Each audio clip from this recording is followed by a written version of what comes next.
আগামী বাংলাদেশে জামাতে ইসলামী গড়বে গড়বে আল্লাহর হুকুমত গড়বে গড়বে খেলাফতে রাশেদান জনগণ নন্দিত আগামী কোরআনের সম্মানিত প্রধান অতিথি বাংলাদেশ জামাত ইসলামী কেন্দ্রীয় নির্বাহী পরিষদের সম্মানিত সদস্য ঢাকা মহানগরী দক্ষিণ জামাতের সংগ্রামী আমির বাংলাদেশ ইসলামী ছাত্র শিবিরের সাবেক কেন্দ্রীয় সভাপতি ঢাকার গণ আন্দোলনের অন্যতম অগ্রসেনানী জনাব নূরুল ইসলাম বুলবুল, বাংলাদেশ জামাত ইসলামীর সম্মানিত নেতৃবৃন্দ, সম্মানিত ভাই বন্ধুগণ, সম্মানিত বাংলাদেশ ইসলামী ছাত্র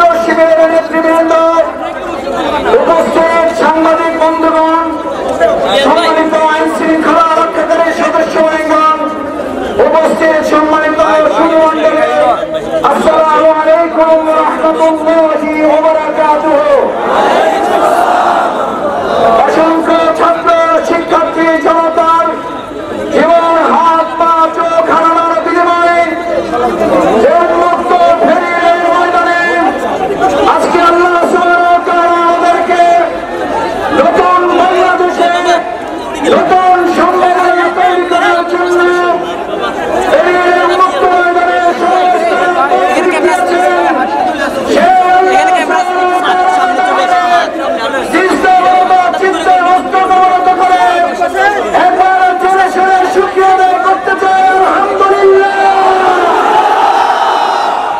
সম্মানিত ভাই এবং বন্ধুগণ, প্রধান অতিথি বক্তব্য রাখবেন। আমরা শুধু এই কথাটুকু বলতে চাই, 2024 সালের 5ই আগস্ট আমাদের তরুণ ছাত্র জনতা জীবন হাত পা চোখ দিয়ে যে নতুন স্বাধীন বাংলাদেশ আমাদেরকে উপহার দিয়েছে, আমি আপনাদের কাছে জানতে চাই, আর নতুন কোন ষড়যন্ত্রের মাধ্যমে আর একবার কি আমার স্বাধীনতা অর্জন করার প্রয়োজন হবে? আমরা আর নতুন করে জীবন বাজি রেখে আরেকবার স্বাধীনতা নয়, এই অর্জিত স্বাধীনতাকে অর্জন করতে যতবার প্রয়োজন জীবন দেব, এই স্বাধীনতাকে আমরা নস্যাৎ করতে দেব না। সংগ্রামী ভাই এবং বন্ধুগণ, বাংলাদেশ জামাত ইসলামী এদেশের গণমানুষের প্রিয় কাফেরের নাম আপনারা ভালো করে জানেন। 17-18 জুলাই ছাত্র গণ আন্দোলন শুরু হল 2024 সালের 5ই আগস্টের আগ মুহূর্তে তারা যখন আর কোন টেম্পারেরি আন্দোলন নস্যাৎ করতে পারছিলেন না, একের পর তাদের ষড়যন্ত্র ব্যর্থ হচ্ছিল, তখন তারা মনে করেছিল এই আন্দোলনের সবচেয়ে বড় নিয়ামক শক্তি বাংলাদেশ জামাত ইসলামী ইসলামী ছাত্র শিবিরকে নিষিদ্ধ করলে আন্দোলন থেমে যাবে। আমরা স্পষ্ট করে বলতে চাই, আমাদেরকে সেদিন নিষিদ্ধ করে প্রকৃত পক্ষে শেখ হাসিনা ওই আন্দোলনকে বিজয়ের দ্বার প্রান্তে নিয়ে গিয়েছিলেন। জামাত শিবিরকে নিষিদ্ধ করার পর ছাত্র জনতা জামাত ইসলামীকে বুকে তুলে আন্দোলনকে সফল করেছে। আপনি শুধু নিষিদ্ধ হন নাই, বাংলাদেশ থেকে পালিয়ে যেতে বাধ্য হয়েছেন।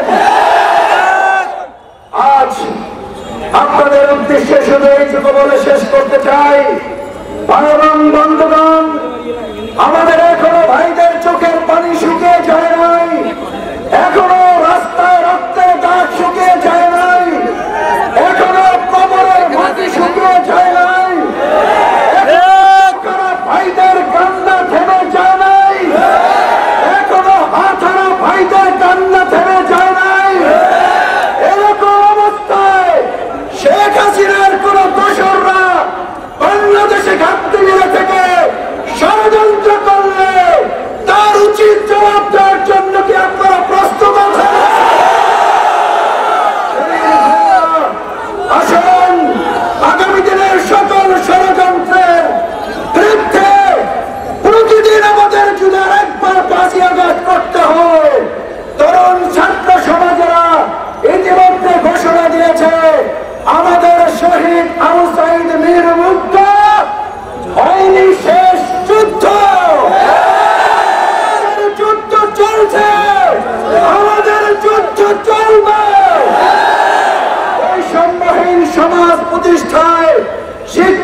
জনতা যে জীবন বাজি রেখেছে, বৈষম্যহীন সমাজ প্রতিষ্ঠার একমাত্র ক্রান্তি হচ্ছে ইসলাম।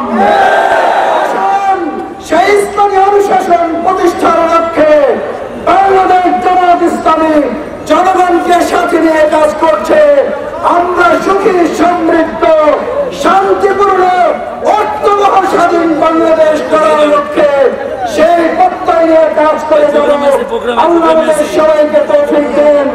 আমাদের এই ফেরিতে 12 জন ভাই ইন্তেকাল করেছেন।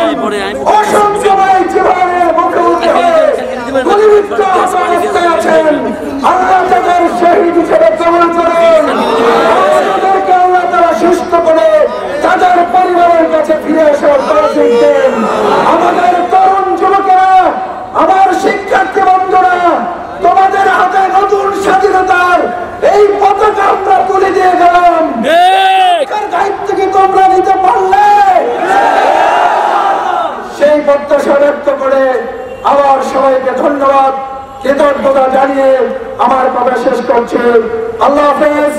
বাংলাদেশ জিন্দাবাদ, বাংলাদেশ জামাত ইসলামী জিন্দাবাদ, ফেনী সহ শাখা জিন্দাবাদ। আসসালামু আলাইকুম ওয়া রাহমাতুল্লাহ।